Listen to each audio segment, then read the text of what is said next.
Right. Let's get this off our chests then, shall we? I mean, we've been sitting on this for about 24 hours, haven't we, mate? Fuming. I got a Mm. little bit off my chest last night. I finished work and noticed that Random were online, and I went Yeah. on and said hello. And I literally in the chat just put hello, you gorgeous lot. And the next thing I know, I'm not being given. I'm not. They're not taking no for an answer for me to not be on the stream at 1 o'clock in the morning because I was absolutely cream crackered. Next thing you know, I'm on the stream. Pretty much doing what I'm about to do now. And my feelings haven't changed towards it, Rob. Um, Nope.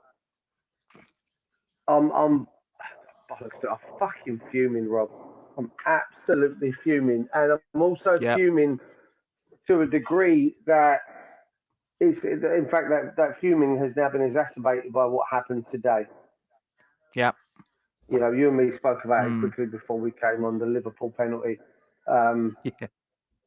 my opinion, it's never a penalty, um, and it's the second VAR decision in 24 hours. It's absolute dog shit. Um, try telling me there isn't a try telling me there isn't an ulterior motive. Please try telling me.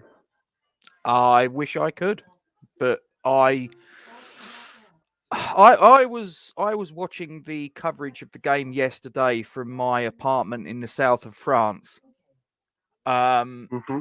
Yep. and I was obviously sort of with 20 seconds left of the match and the ball hits the back of the net. I'm like, oh mate, and there was a number of expletives that came out of my mouth. I apologize Yeah. for any children watching, but whatever, that's life. Um, and yeah, then the commentator said that there was a VAR check for a possible offside. So I'm keeping my fingers crossed for obvious reasons. Um, and the thing that struck me was that for something that I've looked at since the photograph of it, and I'll add that all the photographs that I've seen are on an angle. They're not of a camera looking across the line straight. This is sort of like that. All the photographs that I've seen, so it's open to a little bit of interpretation in my view. But be that as it may, it's one of those where you look at and you go, do you know what? That's awfully tight. And for something that was that tight and that pivotal, that it's like basically if we give this goal, that's the game gone for the team that's just conceded it. So it was absolutely pivotal, and they gave it awfully quickly. It seemed to be 20 seconds, 30 seconds, whatever, and it was like bang, goal. Whereas I do have to ask the question, if that goal had been scored by us at the other end of the pitch, would that have been so quickly? Yeah, that's a goal, no problem. Move on. I think they'd have been looking with a fine tooth comb for any reason. Was there a foul in the build up? Was there a handball in the build up? Anything, to try and chalk that off? They just looked at that and went straight away. Yeah, goal's good. 3 points to Man United. I mean, listen, there's always something every week.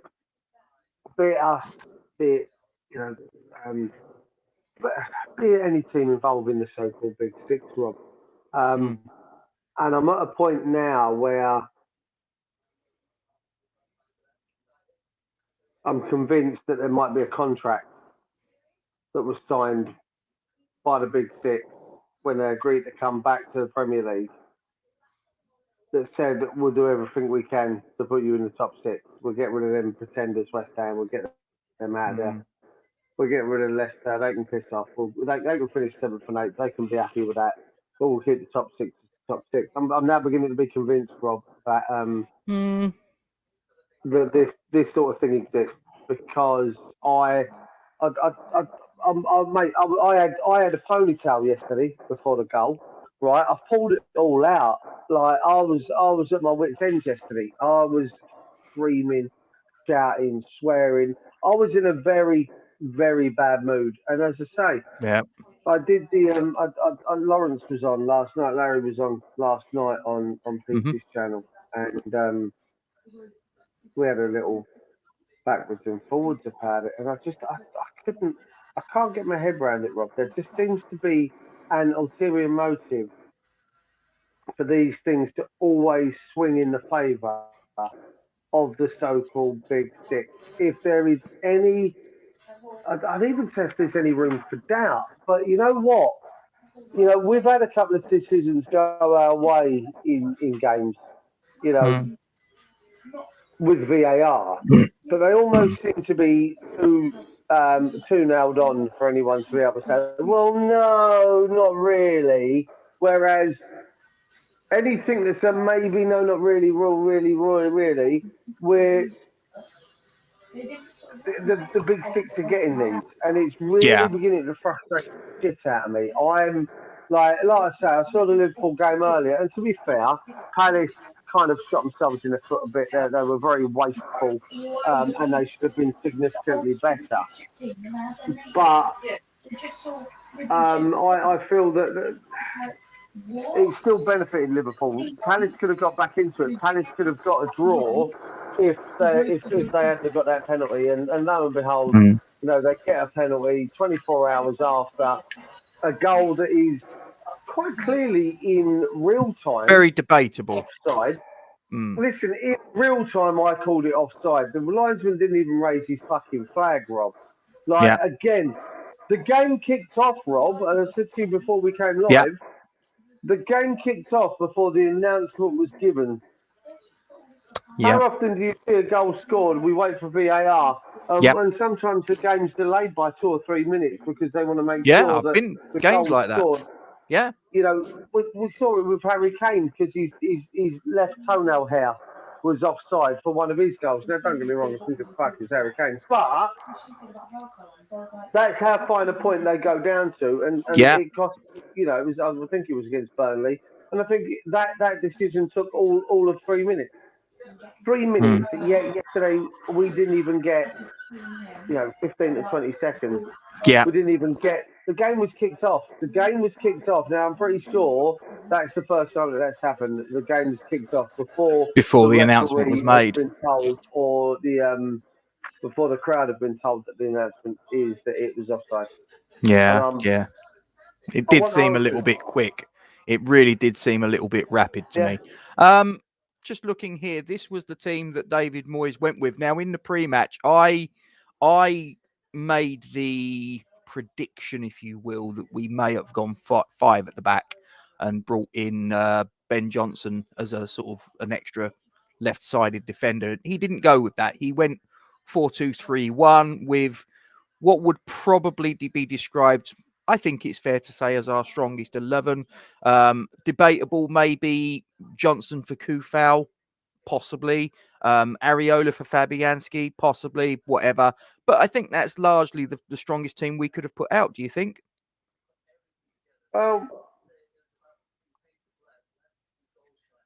Hindsight is a wonderful thing, Mr. Rob. Of course. And there were 3 players there that were worse than terrible. They were worse than dog shit yesterday. There were definitely 3 players that couldn't pass to save their life, couldn't keep a ball on a pitch to save their life with a pass. Yeah, Kent, please don't. I'm ready to throw my laptop through the window. That's where I'm at. There it is. Thank you.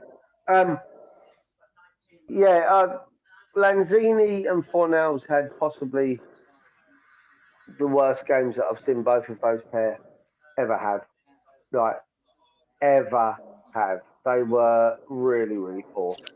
And the amount of times I screamed to the top of my lungs to get Soufal off that pitch and bring on anyone else. Vera, the tea lady, could have come on and done a better job than him, and she's got a fucking walker, Rob. I can't even. I just can't. And I was really disappointed because it was, honest to God, what's happened to these players? I mean, I know Declan Rice had an absolutely amazing first half. Standard. 97% pass accuracy, 3 dribbles, 4 carries, 4 interceptions, 2 blocks, 0 dispossession, all of this shit. And it was just like, it's something else, you know what I mean? But those 3 for me in the first half was just, yeah, you say that, mate, but he had a fantastic first 18 months at the club. A fantastic His first form has 18 months. really tailed off, hasn't it? Tailed off, mate. It's gone off a cliff. Yeah, well, Absolutely there's gone off a cliff. there's someone else that I'm a little bit concerned at. I mean, I went out last night with my younger brother, and we was we went out. We had a curry, we had a beer, and a chit chat about the game and life in general. But we did sort of cover the game, and one thing that he observed, and I thought about it afterwards, and I thought, he's got a point, you know. Michail Antonio signed his new contract for an extra 3 years and all the rest of it. What's his form been like since? And he turned around and said he's gone a little bit Pierre-Emerick Aubameyang, because you sort of think, well, hang on, that was exactly the same thing that happened with him. He signed a new contract at Arsenal, and since then his form went. And he said, so we sort of like called him Michail Aubameyang. Yeah. I mean, I can't. Yes, she did, Cyber 4-1. She got an assist. Oh, good. I saw Sibes yesterday. He turned up at the pub. Did he? Scared the shit out of me. I look up and there's this hulking man staring at me. I was like, ah! There's Cyber. How you doing, sir? Listen, again, Steve, spot on. We did the same with Leeds last week. We struggled with a team that pressed and harried and rushed, and we like you say, we can't move the ball quick enough. Yes.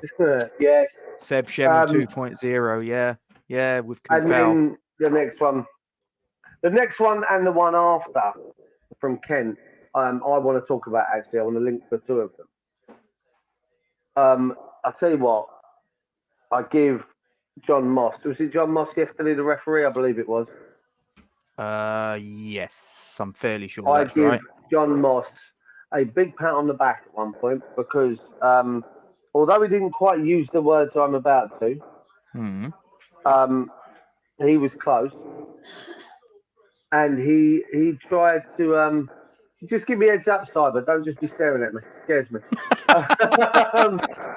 John Moss came very close, and I don't like to say, I don't think he used the exact words, but I think they were close. Told Cristiano Ronaldo to go fuck himself at one point. He was very close to using those words. He probably does that regularly anyway. He loves himself that much. He does love himself, but Moss did turn around and I believe at one point told Ronaldo to get away from me. You could see he was bored with his strops. He's throwing his arms around. You know, Dawson. Yeah. Again, going into the one that, you know, a bit of concussion. So he does duck down. But Ronaldo makes contact with his head. Now, correct me if I'm wrong, that's the head injury. The game needs to be stopped. Yes. It's quite simple. We saw something similar in a cup final a number of years ago. John Terry decided to try and do a diving header, you know, about 3.5 inches off the floor, and took a big Arsenal boot to the jaw for it. He did. You know, I'm stick to the back teeth, and yeah, the Fernandez one as well. Stick to the back teeth of the of Ronaldo and Fernandez's attitude. That remind me what we were talking about with the whole Klopp situation a few weeks ago, a couple of months ago, Rob, where we were discussing that Klopp feels that how dare these peasants touch my players? They shouldn't be allowed to tackle me. And that Ronaldo carries himself, and so does Fernandez, now you mentioned it, carry themselves with a bit of a Zlatan ego issue. Superiority.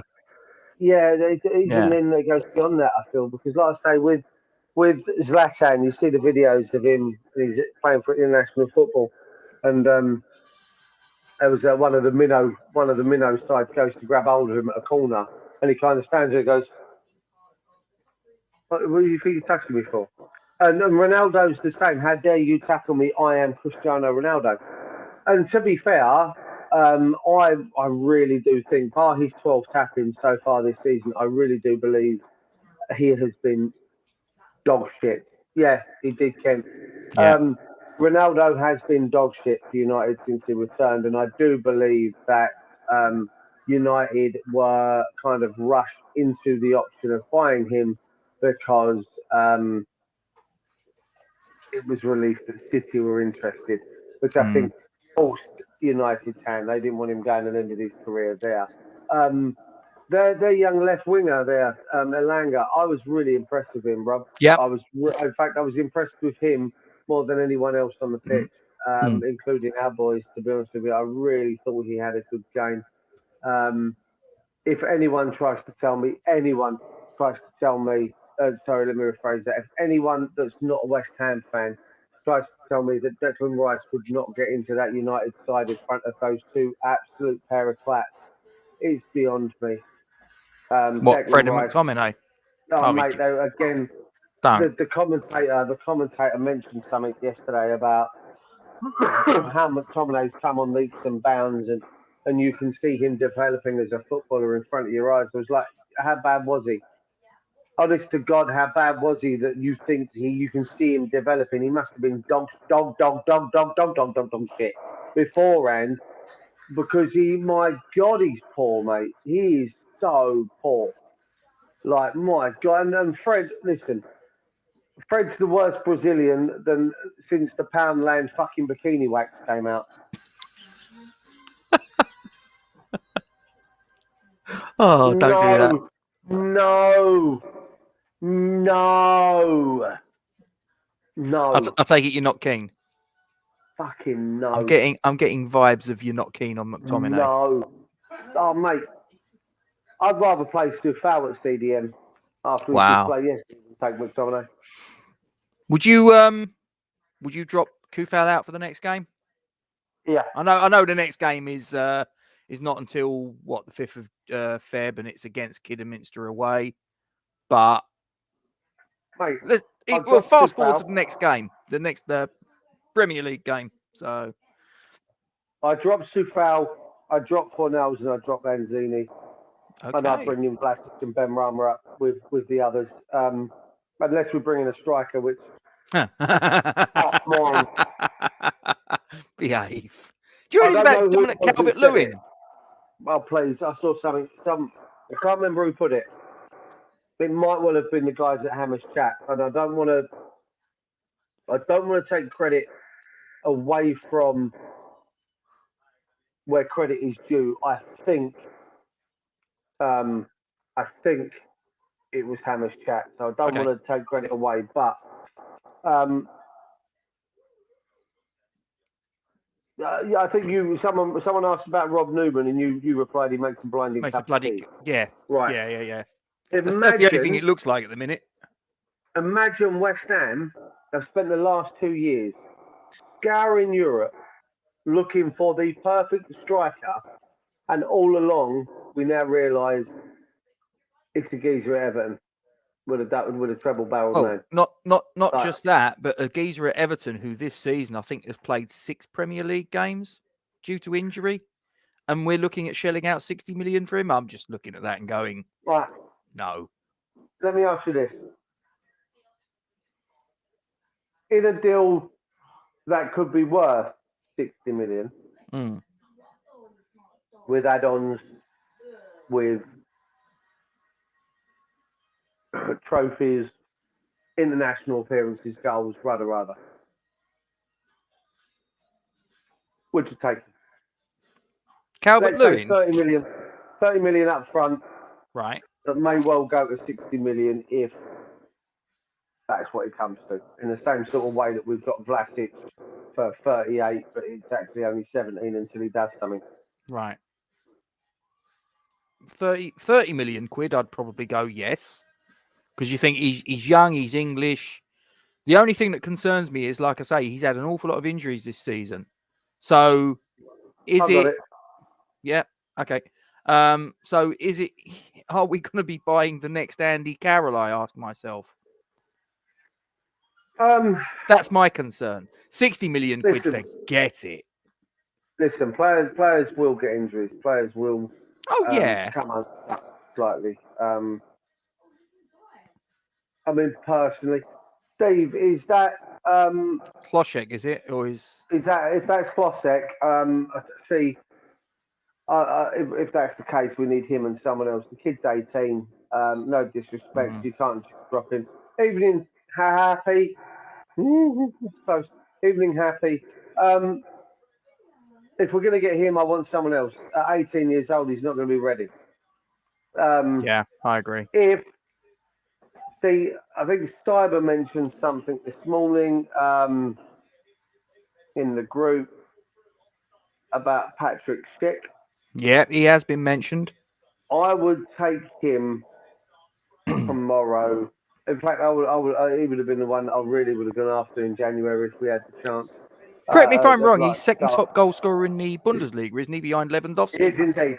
He is an outstanding talent, Mr. Rob, and I rate him. I rate him highly. And listen, you and me have discussed to no end my love affair with the Bundesliga, my love affair with the Austrian Bundesliga, and I'm quite pleased to see that Adeyemi hasn't gone anywhere yet. Although I did see Patson Daka score again this morning, or this afternoon. Listen, we're in desperate need of someone to come in. Desperate need. It showed yesterday. Well, not just in the case of sort of goals to be scored, but just to sort of like to keep the players that the incumbents, i.e. Antonio, on top of their game, because Antonio's been off his game for a couple of months now. Let's be honest about it. He had a little bit of a resurgence, but bulk of the last 2-3 months, he's been awful. Yeah, I mean, I just all the three lads that I mentioned from yesterday, and Antonio has been poor. Antonio poor for because he's got no one to pressure him. No one's putting any pressure on him. And you know how it You're works. Not really better your job, Rob. We discussed this. Ken says there about Adebayo, and you know what? Ken, the more I watch this guy, the more I listen to you. Again, I've still got the list of names that he sent me, and once I actually get some time from trying to repair what's going on with this fucking place,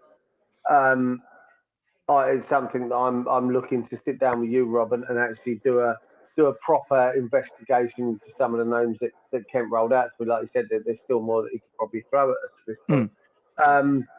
But we're in desperate need now. The game yesterday showed me that, yeah, you know what, we can play the so-called big boys. Well, hang on a minute. We're one of the so-called big boys right now. Are we playing above our station with a squad? Yeah, we are. Yeah, we are. But that's because we've got a world-class player. Yeah, we've got one world-class player, and we've built the starting 11 around him, basically. But we've also built a tactical setup around him. Not even just the starting 11. We built the whole tactical range around him. But we changed it from last year because we're not letting Souček bomb on. You know, Steve says, I think we've run out of steam as a side. We need to freshen it up. And I think he's spot on, mate. You know, yesterday showed me again that although we defend really well, we didn't really have a lot else going forward, did we? No, that was something else that my brother and I discussed, is that defensively, I think we looked solid, we looked organised, we looked compact, and we contained them.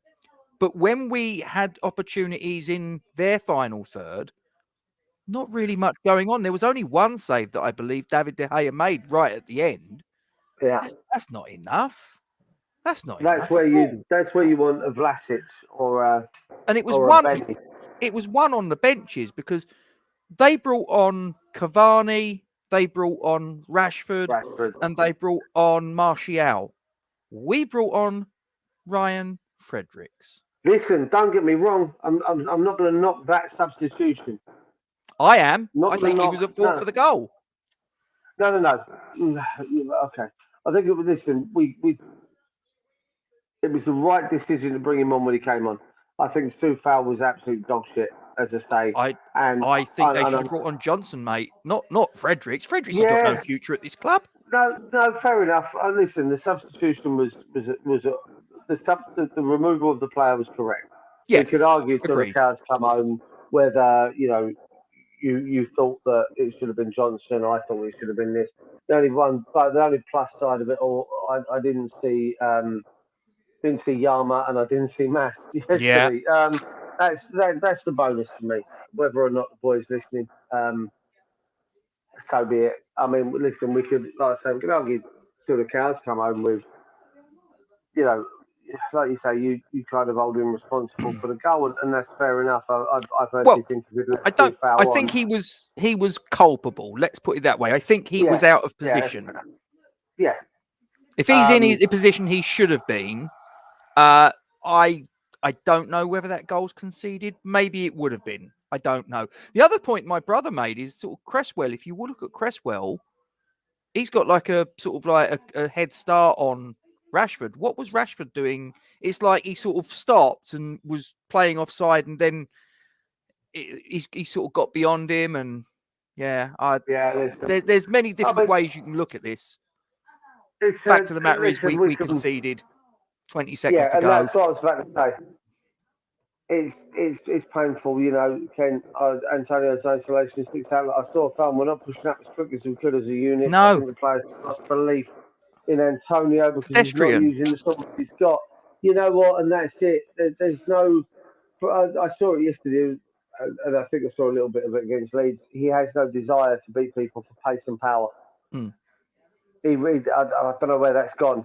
I don't know whether he needs to play against Kidderminster to rediscover that kind of that beast mode inside of him by coming up. Don't get me wrong, coming up against some painters and decorators probably ain't going to be what he actually. Do you see what I mean, though? Don't you? Yeah. So, listen, we've got a lot of big games coming up.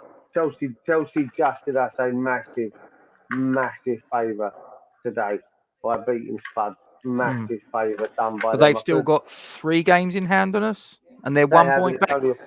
They're going to overtake us. Yeah, listen, we can hope and hope behind all hope that the game in hand side does favour. Regardless, we need this shit. We need to be able to hold it together. Possibly, Ken, possibly. But then if that's the case, why is there not more movement being made for a fucking striker? Yeah. Why are we not pushing to get a striker, knowing that this may be the case? Agreed. It does. If he is carrying the effects of COVID, as Kent has put out, and it may well be that is a valid reason for his drop off in performances. But should that be the case, then you'd like to think that the medical staff at West Ham know that that's the case, because they've obviously got all the analytics and all the data and all the rest of it. So should that be the case, they should be going hell for leather to get in another striker. No ifs, no buts, no excuses. Yeah. And to turn around and say, well, we tried for Gabriel Barbosa, mate, 18-month loan with an option to buy. Let's be real here. If that was someone coming to David Sullivan and saying, we want one of your players on an 18-month loan with an option to buy, do you think he'd tell them to fuck off? Only if it was Yarmolenko. They could have Yarmolenko on an 18-month loan deal. No, have him. We'll pay for the bus ticket. That's fine.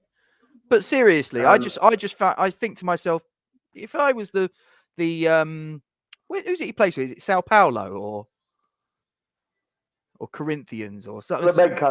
Flamenco. Okay. If I was the president of Flamenco, I'd be like, mate, don't take the piss. Yeah. And listen, if in my personal opinion, playing Football Manager, I got Barbosa at the start of the 2020-2021 season, and he's a monster. He's just broke his leg. I'm 3 weeks away from getting him to come back. I'm in my second season, by the way. Do you think he'd fit our style, though? I couldn't give a fuck right now. But then if he's not going to fit our style, then what was the point of selling No. Sebastian Haller? Listen, what is our style right now, Rob? Well, normally it's absolutely- counter-attacking, but Yeah, but we're relying on a clapped out Ford Escort, 1978 Ford Escort. do you know something? And here's the He's thing. on his arse. He turned around at the beginning of the season after that game against Leicester, didn't he? At London Yeah. Stadium, and said about he was going for the golden boot. And I He's turned done around to my nothing brother since. yesterday and I said, I'll tell you now, forget about the golden boot. And this is in a season where Harry Kane has been, by his standards, dog shit. Harry Kane will finish ahead of him. Yeah, he will. Yeah. Ridiculous. Just on this here, happy. I'm still breathless after meeting you 4 days ago, or 7 days ago, my son. Absolutely breathless. You smooth talking bastard. No. The pain in the arse, that one. Do you think we're getting a sign? Because again, this is something I discussed with my brother yesterday. Is a lot of teams. We're not the only team that has not made a signing. If you look down the Premier League, there's an awful lot of teams that have made not even a loan signing. So this isn't a problem that's unique to West Ham. But be that as it may, I couldn't give a stuff about the other 19 clubs in the Premier League. I only interested in West Ham. So. And we know where we need to get a player in. We need to get another striker in, and we need to get a left-sided defender in. Why are we dicking around? Why is it taking so long? Because it's us. You talk to Everton fans, they'll turn around and say, "This is standard David Moyes in a transfer window. Get used to it." Yeah, this is it. This is where my concern lies. Yeah, I agree with that, Ken. I don't think Barbosa's the answer myself.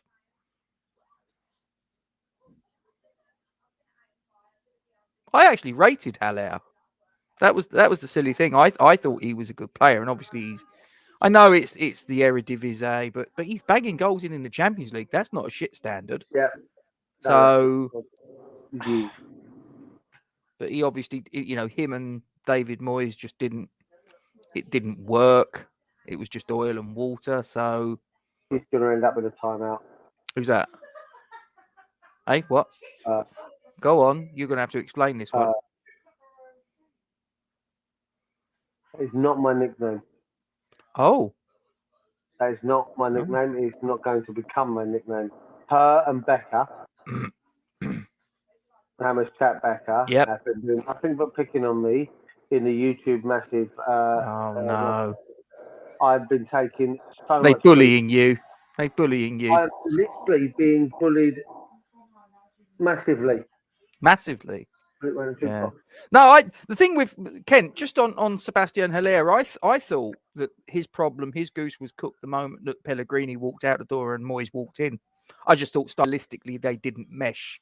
And it's just one of those things. I think he is a quality player. Do I think he was worth 45 million when we bought him? Yeah, I do. Typical West Ham, though, what happened. We ended up losing 20 million on him in the space of 18 months. We turned him into a non-goal scoring striker. Yeah, and now look, you get you set your team up to get the best out of him. Oh, look, he scores goals. Fantastic. But there you go. Listen, he's gone now, and it is what it is. So, but where do we go from here? No need for that. No need for that.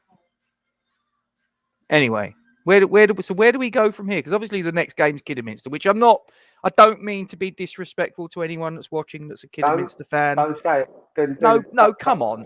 No, come on. Look, we should. They play at the same level as Dartford do. Come on. We should have beaten Torquay back in the 80s, 90s. We should have beaten Emley Town. We should have beaten Aldershot. We did beat Emley.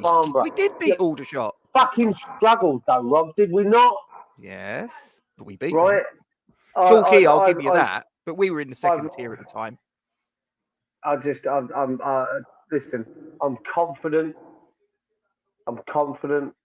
but Watford's the next game, Premier League. It is, yeah. Listen, if we cannot beat Watford at home, fuck me, something's wrong. The only thing I'd say, Cam, is it always strikes me and I've never wore a pair of Crocs in my life, but if you go out, I've seen photographs of people that go out in the sun with them, and they sort of like they take their Crocs off and they've got little sort of sunburnt sort of holes on their foot. Just looks ridiculous. Robert, can you not feed the animals, please? What? Do not I'm feed just saying. Stop feeding the animals. Hang on. You sort of like with your little hippo thing earlier on, you and Steve, and you're telling me not to feed the animals. Really? May well be a new manager. It wouldn't shock me. They like getting they like paying their managers off severance pay. They've had more managers than the new pub I'm at. Wow. How's it going there anyway? You were struggling with your electrics and all that, weren't you? Is it still? So I've had no hot and... water. See this woman. I am honest. Kerry, leave off. Yeah, see, that's what she's pushed me to it, Rob. She's pushed me to it. You're using her Christian name. She won't like you. Her devil name. Anyway, back on track. Back in the room. I've had no hot water or heating for the last week. I came up on Friday evening just before I was meant to do the video with you, Rob, and found out that I had no electricity in my kitchen. So washing machine, cooker, So Did you have to put 50 pence in the meter? No, it turns out that someone may or may not have sabotaged the electric. What? In the flat. Sabotage the electrics? Off their conversation. Okay. I don't know. Basically, a screw had been loosened in the thing. Steve, it's very. I saw your message just before I came on. It's very kind of you. What I will say is that the pipe that's leaking from the boiler is down the back of fitted cabinets, and as a company, they've got to send out a chippy along with the boiler engineer to remove the boards. Back to West Ham, I agree with Kent. That last comment there, Rob. Yeah, I like the idea of that. Only thing with that, because he's at Bournemouth, isn't he? So if they come up, are they going to want to do business? And it's the same as what we all expected with Ivan Toney, wasn't it? Mind you, again, he's not exactly been banging goals in left, right, and centre in the Premier League. Most definitely not. Rob, 4 he's got. Rob. Yes. I've just received a message in WhatsApp. Oh. A couple of laughing faces calling me a dick. Oh. Is it someone that's in the live chat, perchance? It may well be Kerry, yes. Oh, you've done it again. You're in trouble. I'm going to keep doing it. If she doesn't leave it alone, I'm going to keep going down that road. Oh, dear. Anyway, Mr. Rob, listen, I've got to go because I've got 8 minutes to get my laptop set up downstairs for my country music night here at the Lewis Tavern. Nice. We are having a country music night. There seems to be no one in the pub right now. They must know what's about to happen. But I'm hoping we have a few country music aficionados turn up. Those that like Luke Coombs and Luke Bryan, hopefully they will turn up in the next half an hour by 8 o'clock to make my pub nice and busy. But if not, I'll just sing along on my own, to be honest with you. Yeah, why not? So we're going to end it there, my friend. Going to have to, buddy. Unfortunately, work calls. But I'll tell you what. I'm gonna have to. I want to pencil something in this week. I don't know the days I'm off. I've done a rota and I don't even know what days I'm off because one of my boys, one of my staff has COVID. Ooh. So he's been off, but he did test his first negative test today, so he may well be back this week, and it might save me having to work all the hours God sends this week again, like I did last week. But no, we'll pencil something in, and we're still doing the Dewberry Day. Transfer deadline day. That's the one, Dewberry Day. If we must. I think we must. It'll be a boring one, but I think we must. Yeah, we can sort of talk about the weather and global Ain't warming. gonna be us. Ain't gonna be about us signing anyone, is it? TFL's striking, sort of. Did you know something just strikes me really odd in this corner of southeast London? A couple of years ago, we got 2 brand spanking new, environmentally friendly Woolwich ferries. They barely fucking run in the last 2 years since they've had it. Oh, no. It's either technical problems or they're on bloody strike. Arseholes. Yeah, and then they're off until the middle of February now, right? February, March. Yeah, it's ridiculous. Oh, honestly, get on with it. Not my problem. Just a little rant on my part as I sit in traffic in southeast London on a daily basis. London all the time. Anyway, right. All right, then. What do you want to finish with, Duke? I'd like to my normal. I believe we are fucking massive, Mr. Robert. Why not? And also, I'll just before you hit end. Yeah. I'm going to say one more thing. Just literally, I want to say it, and you go click, and that's it. We're out of the show. Okay. Right. Well, I'll tell you what. I'll do. Come on, you irons, and then come on, you you do irons. it, and then and then you can say what you want, and then I'll hit the credits and end it, so you can run because you don't want to sort of get the flack.